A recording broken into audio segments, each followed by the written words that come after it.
रमज़ान के साहब लिखते हैं जी भाई चहार बाग फ़ेज़ 2 का बताइएगा वो कैसा है स्कैम ओके है या नहीं? अच्छा देखिए सर जो चहार बाग है ना ये बेसिकली रूडा का प्रोजेक्ट है और रूडा के जो भी प्रोजेक्ट चल रहे हैं उसमें स्कैम तो नहीं है पहली बात क्योंकि गवर्नमेंट का प्रोजेक्ट है। लेकिन फ़र्क उसमें सिर्फ़ ये आ सकता है कि गवर्नमेंट का प्रोजेक्ट है थोड़ा-सा डिले भी हो जाता है, देर से भी चीज़ें डिलीवर होती हैं, लटक भी जाती है। लेकिन मेरा नहीं ख़्याल ऐसा होगा क्योंकि रूडा जितनी स्पीड से, जितनी तेज़ी से काम कर रहा है और जितना अच्छा काम कर रहा है डेवलपमेंट का, तो रूडा आपको जल्दी डिलीवर करेगा और एक अच्छा प्रोजेक्ट है। इसके बरक्स हम देखें एलडीए का प्रोजेक्ट है, एलडीए सिटी है, एलडीए एवेन्यू काफ़ी देर से लटके हुए हैं क्योंकि गवर्नमेंट चेंज हो जाती है, अगली गवर्नमेंट आती है, नई पॉलिसीज़ आ जाती हैं, चीज़ें डिले हो जाती हैं, तख़ीर का शिकार हो जाती हैं।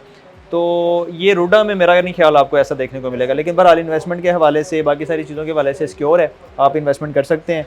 लेकिन आप समझ लें कि 20 से 25% चांसेस वही हैं कि गवर्नमेंट है, गवर्नमेंट का प्रोजेक्ट है, तो कुछ भी हो सकता है। लेकिन 75% इंशाल्लाह जो रूडा है आपको डिलीवर करेगा और ये ऑलरेडी अच्छा काम कर रहे हैं, तेज़ी से काम कर रहे हैं। प्राइवेट हाउसिंग सोसाइटी को भी साथ लेके चल रहे हैं और अपना प्रोजेक्ट भी इन्होंने लॉन्च किया हुआ है। तो इस लिहाज से ये सेफ़ है, आप बेफ़िक्र होके इन्वेस्ट करें और मज़ीद कोई आपका सवाल हो तो ज़रूर बताइएगा।